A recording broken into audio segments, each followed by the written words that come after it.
સુરતમાં હજીરા વિસ્તારમાંથી 3 કિલો અફઘાની ચરસ ઝડપાયું છે તો 2 દિવસ પહેલા વલસાડના ઉદવાડામાં દરિયા કિનારેથી ચરસનો જથ્થો મળ્યો હતો।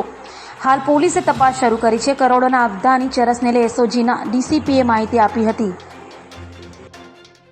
ગુજરાત નશાખોરીની બાબતમાં પંજાબ સાથે હરીફાઈમાં ઉતર્યું હોય તેમ લાગી રહ્યું છે। વલસાડના ઉદવાડામાં દરિયાકાંઠેથી 12 કિલો ચરસનો જથ્થો ઝડપાયો હતો તો આજે સુરતના હજીરામાંથી ચરસ પકડાયું છે। સુરતમાં હજીરા વિસ્તારમાંથી અફઘાની ચરસનો જથ્થો પકડાયો છે। હજીરા વિસ્તારમાં દરિયાકાંઠેથી એસઓજી પોલીસે 2.5 થી 3 કિલો જેટલો કરોડોની કિંમતનો અફઘાની ચરસનો જથ્થો કબજે કર્યો હતો।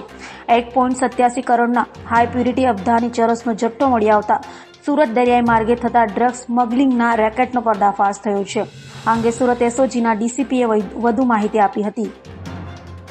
દ્વારા 15 ઓગસ્ટ નિમિત્તે અમને 2-3 પ્રકારની ડ્રાઈવ આપેલી।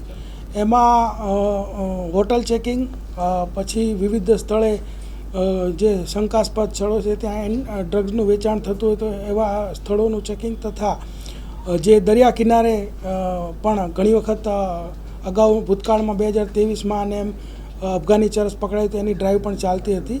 એ દરમિયાનમાં અમારું જે એક ફિશરમેન વોચ ગ્રુપ જે એક્ટિવ છે એમાં ઇન્ફોર્મેશન અમને મળી કે ભાઈ આવા 1-2 પેકેટો મળેલા છે, અહીંયા મળી આવ્યા છે।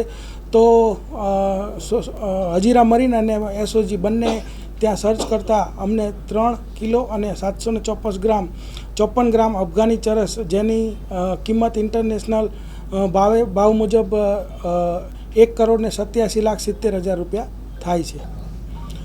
આમાં દરિયા કિનારેથી આ તણાતું આવેલું હોય છે અને જે માછીમારોને મળે છે કિનારા ઉપર પડેલું મળે છે। અમે અગાઉ ડ્રાઈવો પણ રાખેલી છે કે ભાઈ આવું કઈ જગ્યા ઉપર મળે છે। ત્યાં ડ્રોનથી પણ અમે જૂન મહિનામાં ડ્રાઈવ રાખેલી અને એટલા માટે જ રાખેલી કે માછીમારો સતર્ક રહે અને આવું કોઈ પણ પદાર્થ એને મળી આવે તો તાત્કાલિક પોલીસનો સંપર્ક કરે। એટલે પોલીસની અને જે ફિશરમેન છે એની સતર્કતાને કારણે આ જે ચરસનો જથ્થો પકડાઈ ગયો છે, પરંતુ એનો દરિયા કિનારાથી અહીંયા આવેલું હોવાને કારણે હજી સુધી ક્લુ મળી શકતો નથી। પણ જેવો મળશે એટલે તાત્કાલિક બધા જ જે ગુનાઓનો ભેદ ઉકેલાશે તો આખું રેકેટ જે છે બહાર આવશે।